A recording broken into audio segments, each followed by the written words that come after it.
Hey, my name is Ben. This is the Pre-Chiro podcast, and today we are broadcasting out to Venice, Italy with Amy, a fellow chiropractor. Amy, thank you so much for taking some time out of your schedule to talk with prospective students that are considering this path of becoming a chiropractor and are just looking to gain some insight from people who have been there before and are still doing it today. So thank you for joining us. Absolutely. It's my pleasure. Can you get us started by just sharing a little bit about what your background was before you went to chiropractic school, what you were doing, and how you discovered chiropractic and really what attracted you to this path? Yeah, I'd be happy to. It's kind of a funny story, and I do think it might make me sound a little wackier than I like to think that I am, but it's okay. Um, I'm also embracing my wackiness along with my technological wizardry. Um, so, so I became a massage therapist my first summer after college started. So I was 20 years old and I took a 6 weekend, 100-hour massage class and I loved it. And I had never had a massage before that.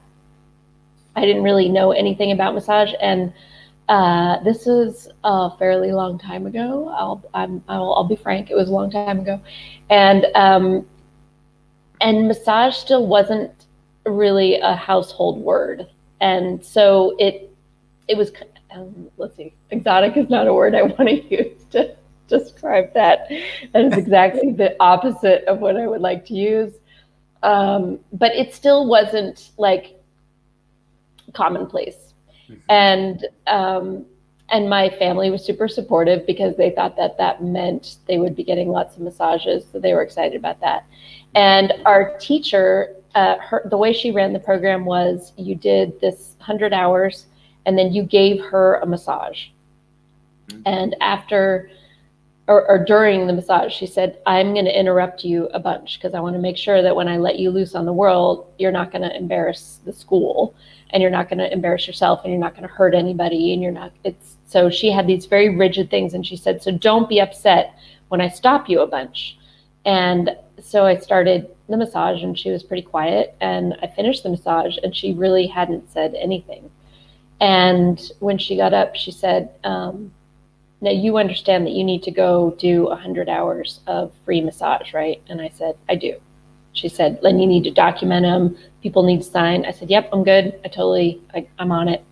And she said, so just repeat back to me, you understand that you cannot get paid for the massages. And I said, yeah, I have to do 100 hours of free massage. And she said, okay, we're clear. And I said, yes. And she said, okay, next I'm going to tell you this, and I'm not going to tell anyone else this. Don't do any free massage. And I was like, what? And she said, you are gifted and you really, like, you can't charge for it, but nobody should get a free massage from you ever. And so that was how I started out my career of touching people. And it was a wonderful entree for me to be able to realize how profound the connection that you can have with people through their body and in a really loving, tender, nourishing format. And so where a lot of my college friends were, working in bars over the weekend to make some extra cash, I was doing massage, and it was a great way to make just enough, and maybe more than the people I knew that were scooping ice cream. But it was also it was cool because for me it was a way that I also found it very relaxing to be in the process of giving a massage. And so I did that for a few years and found myself in some really wonderful circumstances in these amazing homes in Santa Barbara. I actually gave a massage to the person that owned Oprah's house before Oprah did. It's a spectacular dig.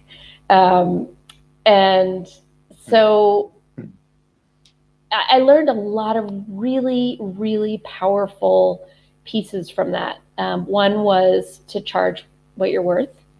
Another was to trust your hands. And another was a lot of people said, oh, Santa Barbara, God, everyone's a massage therapist in Santa Barbara. Well, I had grown up in Santa Barbara and I didn't know anyone who was a massage therapist. I just didn't know anyone that was in that world. And so they said, well, you know, you're probably going to have to charge just like $10 an hour or something because there's so many of you. And I was like, no, I'm not going to do that because I know I'm good. And the reason I knew I was good was because first my teacher told me, but then all the clients. And so what was lovely was the way it organically developed, because just like in chiropractic, when somebody finds a massage therapist that they like to tell everybody, or it's like, you know, finding a spinning teacher that you like or whatever. It's that person who you are proud and excited to give out their card. And so I was one of the numbers that traveled around in these pretty upper echelon circles, and that was fantastic. And I went back to college and I was getting ready to graduate, and I was giving a friend of mine a massage. And afterwards I was like, or actually it was in the middle, I just had this sense of like, this, Amy Burke, is what you are supposed to be doing. You are supposed to be working with your hands. And I was graduating from college. I really had no idea what my next step was. I thought that I would maybe become a professor of something. And my TA at the time, who was a history professor, said, I can probably get you in where I'm going next. And, you know, I was like, okay, well, I just never, it doesn't really sing to me. But I also wasn't interested in just hanging out. So I was really not clear on what my next step was. And then all of a sudden it was just like, whoosh, you will use your hands. And so I thought, okay. And then my friend got off the table and she said, that was awesome. You must be exhausted. And I said, no, actually, I feel great because I just figured out what I'm going to do for my life. And she said, whoa, what happened?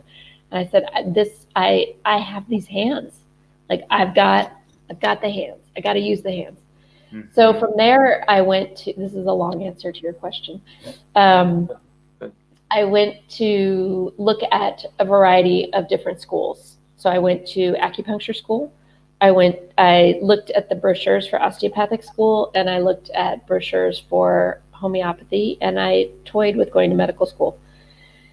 And so my experience was, I got a whole bunch of brochures for chiropractic colleges.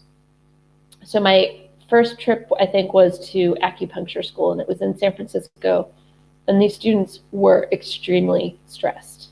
They were like strung out, stressed. And here I come in all excited, like I'm a prospective student. What do you do? What are you studying? What are you up to? And they were all like, it's exhausting. I'm fried. I can't do it anymore. And I thought quickly, immediately, oh, no, not for me. That doesn't sound good at all. Mm-mm.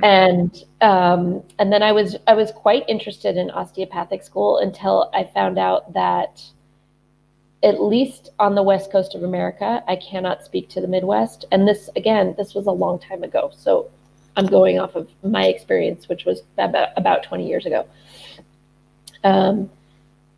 Osteopathic schools had made a choice quite near to that time frame where they were looking towards being more accepted in the medical professions. And so they weren't really teaching the stuff with the hands anymore. And so I thought, well, if I'm going to go to medical school, I'll go to medical school. I don't want to go to osteopathic school hoping to learn osteopathy and then not learn osteopathy.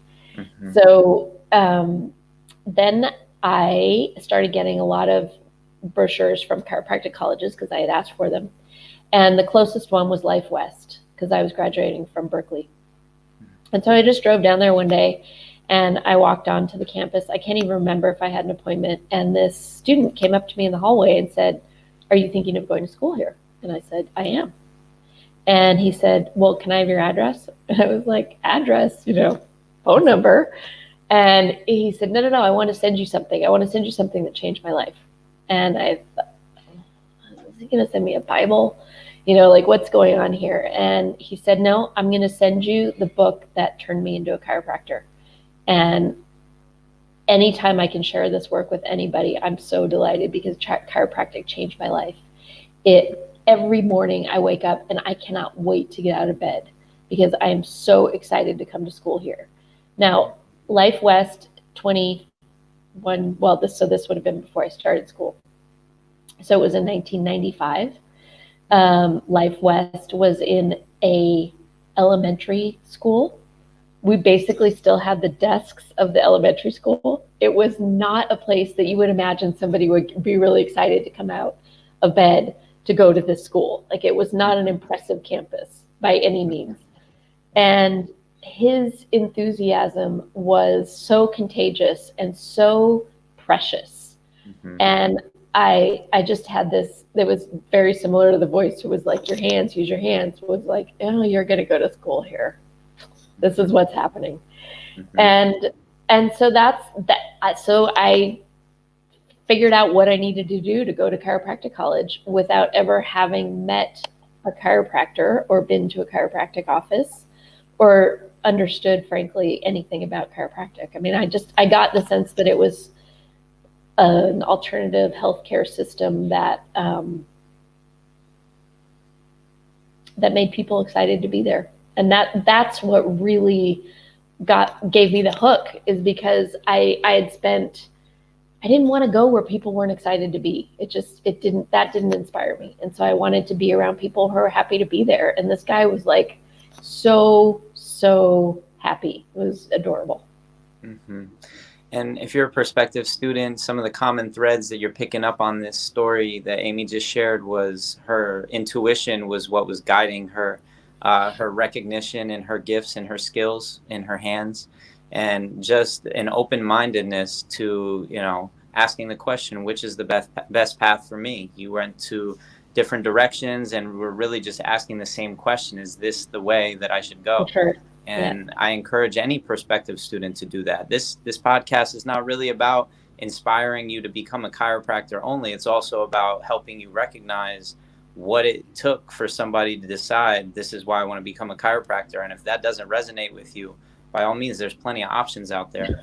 But yeah. Can you kind of keep going with this story into chiropractic school now? So you've made the decision you were going to go to this school, which is not inspiring from a campus perspective, but the people there, the energy there was very attractive to you. Can you talk a little bit about what that transition was like, and maybe some of the things that you were surprised by when you entered the program, and maybe some of the biggest challenges that you had when you entered chiropractic school?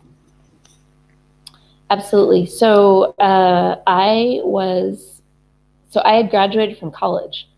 So I was 23 because I had started college a year late. Yeah. So I had already done, college was long for me because I transferred a couple times because I couldn't find people that were excited to be where they were. So I had to keep transferring schools. And so once I decided with my degree in history and women's studies, so like full on liberal arts, that I wanted to go to chiropractic college, I had to catch up on some of my basic sciences, which I had avoided for a very specific reason. Like I was not science oriented, or I didn't think that I was.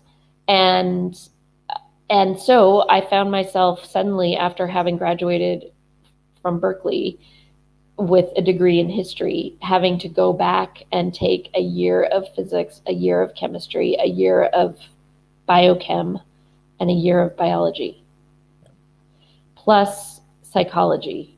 And I feel like there was one other random one there. Organic. But so that, that took me,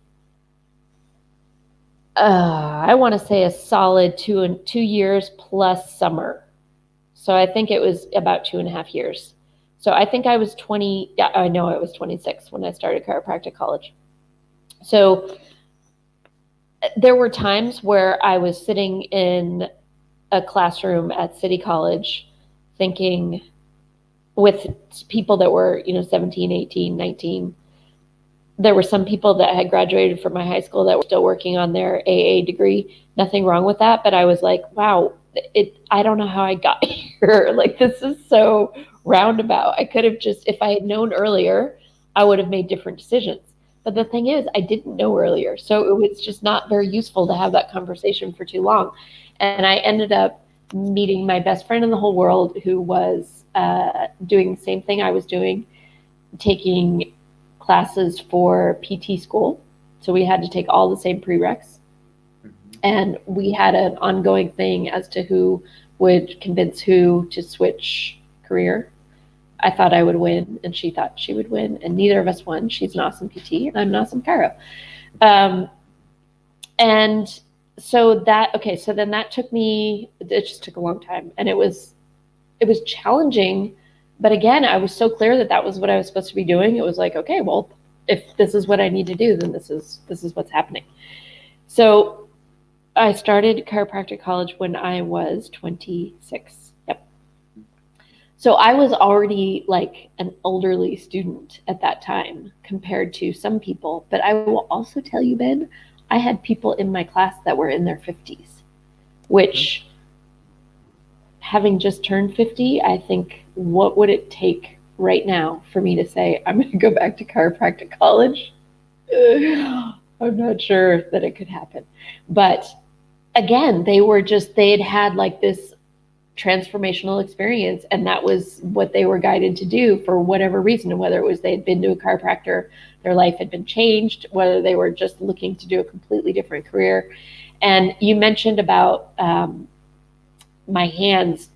For me, it was my hands. There were other people in my class who I feel like had never touched anybody in a professional setting at all.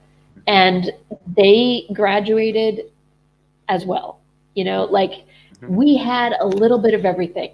We also had some people that ended up not being able to graduate because the school demands were intense, and the time demands of chiropractic college are extremely intense. So when you asked me what was challenging, by the time I had finished those extra 2 years of school, I had a very busy massage practice where I was making good money.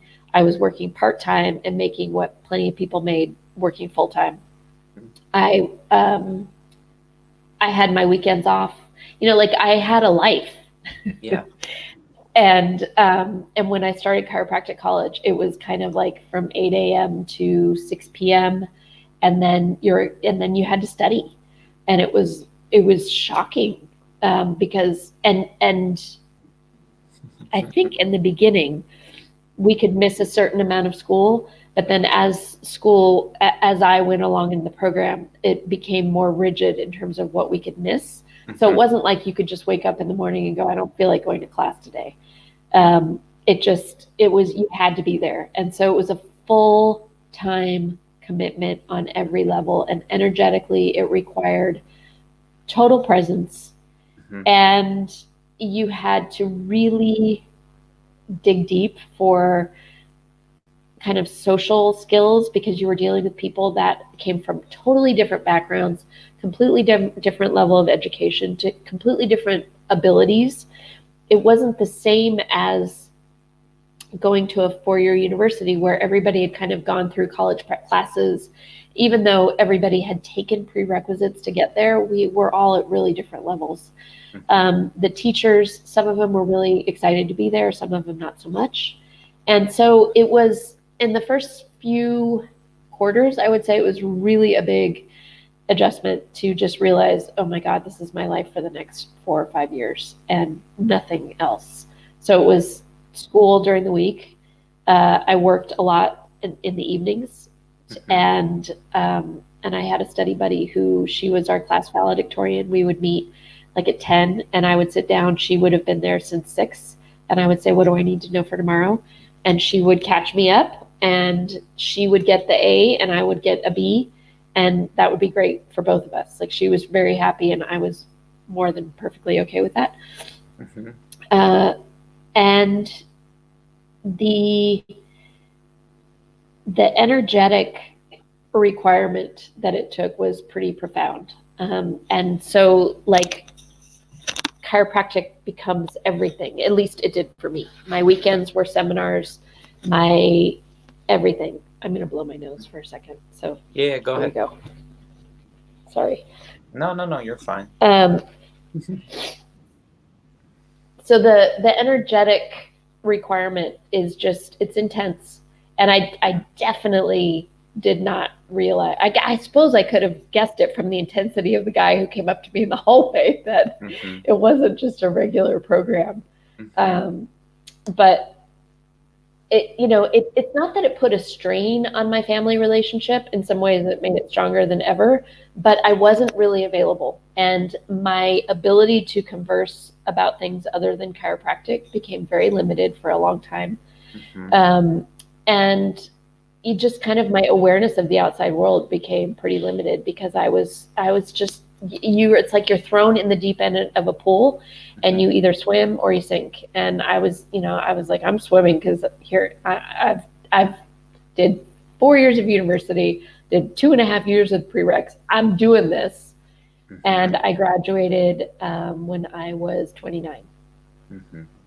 I think it's amazing that you had to do 2.5 additional years of prerequisites. And in 2020 today, if you have a bachelor's degree, many of the schools will let you in, even if it's in history and women's studies. Oh, wow. That's awesome. And so you can totally jump over that hurdle there, or bypass that hurdle, but it is a science rooted curriculum. Yeah. So Yeah. you're gonna have to face the sciences eventually, regardless. And I'm sure those prerequisite classes put you in the right state of mind to really adapt or meet those challenges. Some of the other things that I heard you say is that your life was consumed by chiropractic school when you first entered. That's true to this day.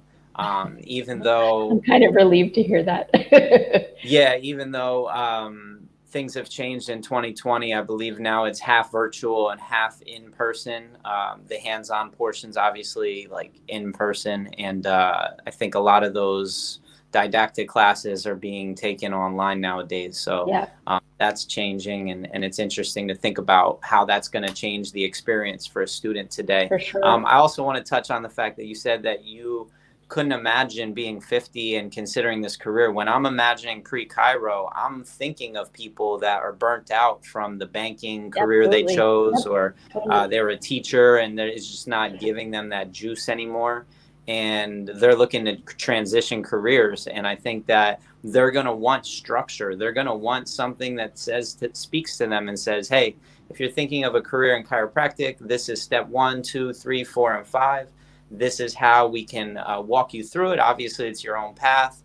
Choose your own adventure. But these are some of the constructs that you should be thinking through when becoming a chiropractor before school. Totally. Can you speak a little bit about what you're gravitating towards when you're a student, or what you were naturally gravitating towards as a student, and sort of the path that you took to become a chiropractor? Sure. So I think because of my massage background, I was really attracted to techniques or approaches in chiropractic that were less what I considered aggressive at the time. I wouldn't use that term now, but that's how it felt to me when I just didn't have any chiropractic awareness. I also, I'm laughing because it's funny. It's funny knowing now what I know about myself. It wasn't funny then. I didn't want to hang out with only the weirdos. So, but I was drawn to like SOT or activator or BEST, DNFT.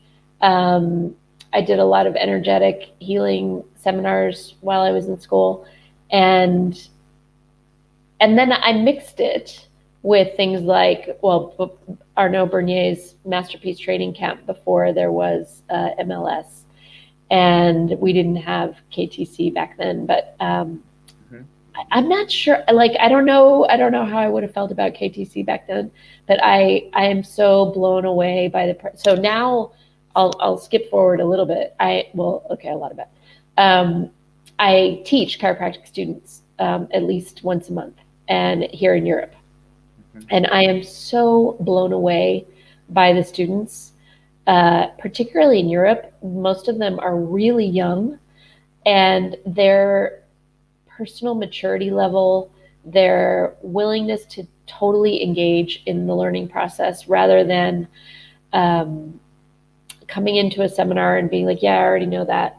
What else you got? They are full in the learning process of being a beginner. It's such a beautiful thing to witness. And the skills of the students that are coming out of chiropractic college now versus when I was in college, I feel like are dramatically different. And I don't know, I mean, I feel like I do know. I think it's just the shift in perspective that people like Arnaud Bernier have brought to the profession of just, you are dealing with people's lives. You better be good. It's not scooping ice cream. There's nothing wrong with scooping ice cream. And if you're going to scoop ice cream, do it the best way you can. But if you're going to be a chiropractor, you literally have the ability to turn somebody's life around or on. Mhm. And so do it really, really well. And with a humility, the man, when I was in chiropractic college, the speakers that would come in, the ego would just fill the room and kind of suck the air out of everybody who was in the seats. And now I just notice a different level of humanity and humility and connection and heart. And when I used, well, for a long time, I avoided chiropractic seminars because I was like, I can't do another thing with middle-aged white guys telling me from the stage how I'm supposed to run my practice or run my life, or I just can't do it anymore. And so I avoided for so long. And now I love hanging out with the chiropractors. I just feel like we as a profession have evolved, and it's a kinder, gentler, easier, more tender place, I feel like. Mhm. So I think that looking at the students that are coming to my seminars now, I feel like chiropractic college must be a pretty different experience. I hear what you're saying about it being fully encompassing, and I get that from the students still. But there seems to be a lot more joy in the room when they're there, and that makes me really happy. Yeah. Yeah. We were kind of wankers. Yeah, well, the students today are a little bit more awake to the reality that you become a chiropractor on the weekends in seminars like the ones you're Yeah, offering, yeah, and some of the values that are being continually propagated through that KTC, through the different school clubs that have sprouted up in the name of let's practice, let's train, yeah, let's yeah. just focus on being a little bit better Well, version of I feel ourselves. like that right there is the distinction. When I was in school, it was like, let's practice. And it was like, it was really, let's practice. Can I practice on you? And now this concept of training and just the laser focus and we're not messing around. Like it's too important. And to be honest, at least in the States, it's a little different here in Europe, but the amount of student loans that you come out of school with, when the day you graduate, you better know what you're doing because you have a really big responsibility in terms of paying back your loans. And it's intense. So you don't really have the luxury of just being like, yeah, well, I'll learn how to adjust later. You need to get out of school with everything, all your ducks in a row. And the good news is that there are resources totally available to help you do that. Absolutely. And there's ways to shift your consciousness around student loans to look at it as good debt, not bad debt, debt that was Absolutely. necessary for you to do what you love, and ways That's to right. really kind of minimize the stress and effects that it has on your consciousness and it has on your life. That you can still live a great life even with student debt. So, can you speak to the present day you and where you're at right now? You're in Venice, Italy. You used to practice in New York, and how touch on how being a chiropractor allows you to be transportable and or portable Absolutely. and bring yourself to Yeah. different parts of the world, and why you ended up in Italy.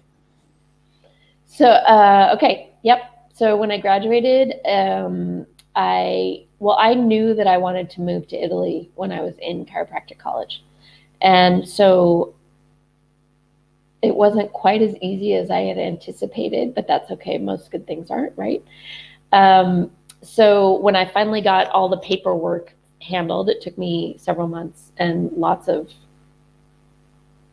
being very persistent and hearing no a whole bunch of times and just not listening to no. I got my visa to move to Italy. And so I practiced in Italy by myself for, I think, 2 years. And I was in a fairly small town that I had met some wonderful people. And it also, in many ways, felt quite oppressive. I was single. Let's see. Well, you can edit this out later if you think you need to. I knew I wasn't going to marry an Italian man, and I was like, I need to go back to my people. There's a saying in Italian that says, "Wives and cows get from your own town," and so I was like, I don't need to go back to my own town, but I need to go back to people, my people. And so I had a really random opportunity to move from Parma, which is where I was for 2 years, set up a practice there, and moved to Manhattan. And that's where I stayed for, I think it was 8 years. And I met my husband there, and our daughter was born in Manhattan. And my practice was going great, really, really well. I would say I had the number one pregnancy and sort of mom-oriented wellness practice in Manhattan, chiropractic practice. And that happened really organically and really easily. And no, easily is not the right word, but it happened with ease. And when Lily was 3, yeah, we went on vacation to a tiny island south of Sicily. And I remember the ride from the airport down to the town thinking, oh my God, what are we going to do for 2 weeks? Like, this is not, you can't stay here for 2 weeks. And my husband was like, this place is great. I want to spend a year here. Here? Yep. And I was like, okay, great. Well, let's make that happen. And about, I don't know, 12 hours later, he said, what I said about coming back here, I can't, because I could never, ever get out of my job. And so I said, well, let's just see what happens. So we had a great trip. We did stay there for 2 weeks or 10 days or whatever, and it felt wonderful. And I was really happy to see him in a more relaxed environment. Like, we had only known each other in Manhattan. And we got back to Manhattan, and I think for the first time we had traveled a lot together, and we kind of always played a game of like, would you want to live here? Everywhere we had traveled. And it felt like most of the places that we had traveled, after a couple of days, it was like, nah, I wouldn't want to live here. I mean, it's great for a vacation, but there's not enough to make me want to be here. And after Manhattan, where's enough? Like, it's a tough putt. And so when he said that he was interested in this tiny little island that literally has nothing on it, I was like, I am very curious about how that is going to shake down. Mm-hmm. And we were living a very quintessential New York life. Like, we went to shows on the weekend, and our kid was like, because of my husband's job, we flew on private jets, and she sat in Donna Summer's lap and had Donna Summer sing in her ear. I mean, it was just like all these super surreal experiences. And it was great. It was like we had an amazing experience. And it was so intense and so demanding. And I loved my practice, but it just took a lot out of me. And it didn't leave me with I felt like enough to be fully present for our daughter to the degree that I wanted to. Mm-hmm. And I think that my husband would say the same for him. So anyway, we got back to New York, and within 2 weeks, he was fired for 20 minutes. And in those 20 minutes, he was like, yes. And he walked over to my office and banged on the door and said, we can go. And I was like, great, this is fantastic. And that was in August. And we went in November to see if we still liked it out of season. And we did. We moved in January, and I started practicing like 2 days after we got there. First out of the house, and then I got an office, and we were there. We ended up staying for 9 years, and I had a beautiful little practice. All of this to say that I went from Manhattan, a city of, well, not so, a city of millions. I don't remember how many people exactly live in Manhattan, to an island of 8,000. And it was a completely different reality. There was no disposable income except for 2 months a year when we had tourism.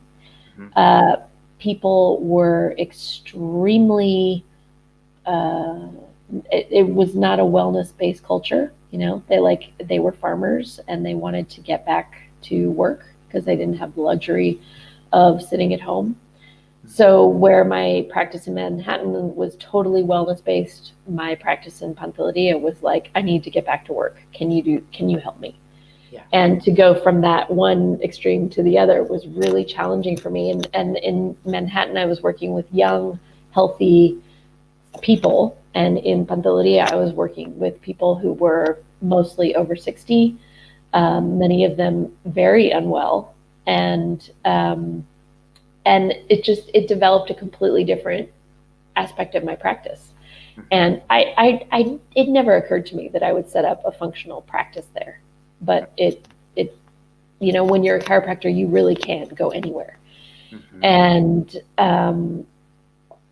then we kind of knew that the school system would be our limiting factor for our longevity on the island. And our daughter decided that she wanted to do middle school on the island and then go to high school farther, somewhere where there was a more challenging school system.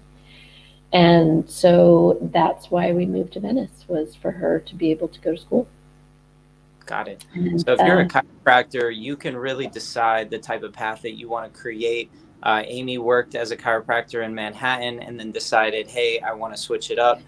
Even though I have a well-established practice, I want to go live in Italy with my family. I want to pursue a different type of life.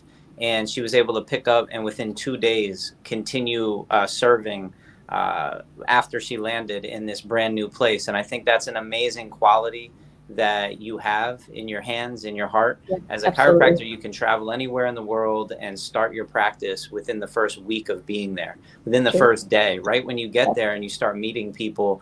Sure. That's where you start your practice. So as a chiropractic student today, whether you are in Europe, whether you're in the United States, Canada, no matter where you go to school or where you're from, recognize you can live anywhere in the world. So if you're into traveling, if you're into exploring, if you're into an adventure, realize that possibility is there for you as a chiropractor. Can you speak about your involvement with Barcelona Chiropractic College? What are you teaching the students? What are the topics that you like to really dive into? Sure. So my association with BCC, as well as all of the other chiropractic colleges in Europe, is tangential in that I teach seminars in biogeometric integration. And I've been teaching, I taught with the founder for years before she died. And then over the last 5 years, I've been teaching with my teaching partner. And we teach all over Europe. And in the beginning, it felt like we tended to focus on places where there were chiropractic colleges. That has morphed in some ways, but BCC is one of the places that I love going back to, and it's easy for me because we have a really good support system. And I was recently asked to be part of their virtual Lyceum, which is happening in November, and they've got a great lineup of speakers And BCC is one of those places where they've done a really nice job of I feel like they keep the students pretty happy. And it's different in different colleges. Every college has its ebbs and flows and ups and downs and big classes and small classes, changes in faculty and staff, in location. I mean, there's just so many factors that go into running a college that students often aren't particularly tuned into, nor is it their business. But it often, the sort of disruption can be reflective in a student experience. And BCC's done a great job in the last, I would say it's about 5 years, where they've really had a big kind of recovery. They lost their accreditation for a little while, and they've gotten it back, and they are really committed to student experience. And this Lyceum they've done a great thing where they've reached out to chiropractors all over the world to speak online, and the students are going to be together while the presentations are being delivered, and then the students are doing skits, and the students are doing contests, and the students are doing other stuff that keeps them and their social connection very tight, versus the people who are speaking. We can be anywhere, and I think they're really doing a great job of figuring out how to blend that technology with humanity, which isn't easy. So for prospective students who have never heard of BGI, can you give them a brief overview of what BGI is and how it evolved from Sue's initial idea of it to where it is today, and how it's being sort of offered to students? Sure. I'm going to blow my nose again. Okay. Oh, I probably could have taken you off the mic there. Sorry. Yep. Do we have a time limit? I only have like 8 more minutes. Okay. So biogeometric integration is work that was developed by Sue Brown, and she was an amazing chiropractor who also started out as a massage therapist. Not that that is in any way mandatory, but it's just interesting. And it is an approach that combines light touches along with the traditional osseous chiropractic adjustments. And what I love the most about it, and what really spoke to me when I was in chiropractic college, is that it answered a lot of the questions that were kind of hanging out in terms of chiropractic philosophy to me. And Sue did a beautiful job of blending quantum understanding of the science that is current, and blending blending that in with chiropractic philosophy. And I feel like, for me, it just felt like there was a lot of chiropractic philosophy that I was really interested in, but it didn't fully feel congruent with what I knew or thought I knew.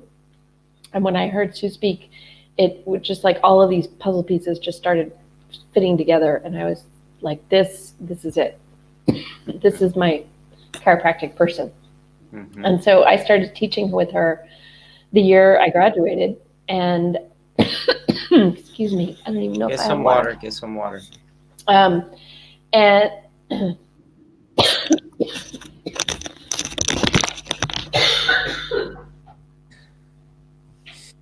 so if you're a prospective student out there, what I would like you to know about BGI is that it's a construct. It's not a technique. It's a path of logic to approach the human, approach the body with a set of systems or a set of parameters that you're checking for. You're checking the muscles, you're checking the tone of the bone, you're checking the meningeal tension, and you're seeing the subluxation beyond just the spine. You're seeing subluxation patterns, subluxation tracks, ways to really see connections between the shoulder and the hip, ways to see connections between the foot and the neck.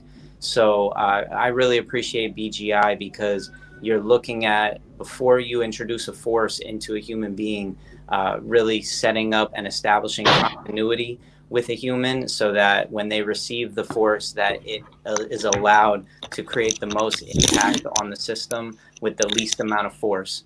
And the way that Sue created understanding of there being different triangles, both on the front side, the back side, and through the body, just understanding the geometry of the body is really helpful for somebody who needs to understand and approach the body from a linear but also non-linear standpoint, looking at relationships.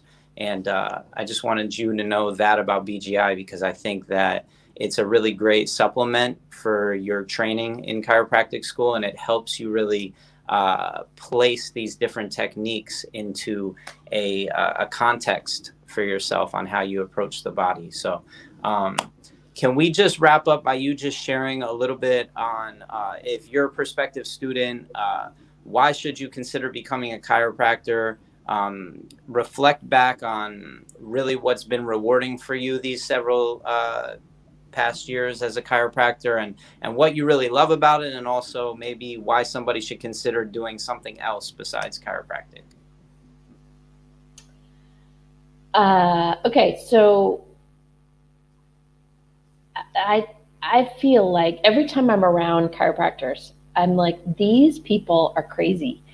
We love what we do so much, and I don't know of another profession where people would be willing to spend almost every weekend at seminars to be around other chiropractors to talk about chiropractic, to talk about how they run the office, to talk about how they can do things better, to learn new stuff. I mean, I'm constantly blown away by people that come to my seminars who already have totally amazing practices. They don't need to learn more. And they're thirsty. They love it. And that's one of the things that I love the most about our profession is we're just in this constant state. It's not necessarily like seekers where they never really find. But it's the companionship, it's the dedication to the principles and the profession. It's really an amazing group of people, and I feel so incredibly lucky. When I get up in the morning and I know I have a full day at the office, it's like, sweet, now let's see what's going to happen.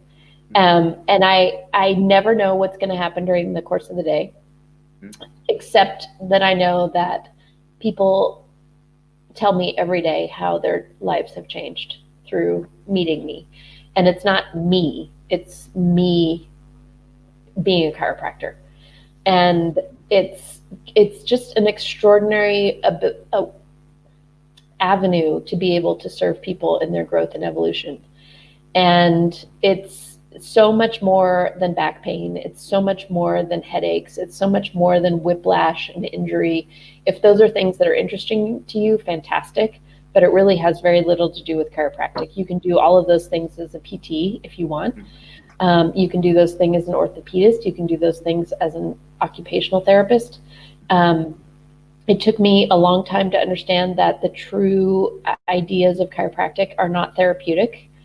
It's not about fixing somebody. It's about seeing somebody in their perfection and helping them not only see that, but feel that in their physical being. And I connect with people on a regular basis that I took care of 20 years ago. And I am still part of their life because of the relationship that we created 20 years ago. And that to me is extraordinary. I don't know if there are other, I'm sure that there are, I just don't know what other jobs you can do that in.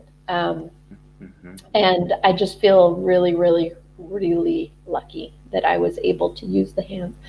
And it's definitely a consuming profession. So if you're looking kind of for like a part-time job, it might not be the ideal for that. Okay. Thank you so much for sharing today, Amy. Absolutely. Have a great day, beautiful day. Thank you for sharing with the students. I appreciate your time. And until we meet again, take care of yourself. Thank you, Ben. Okay? Thanks for reaching out. Thank you so much. Take care. Ciao. Bye. Ciao.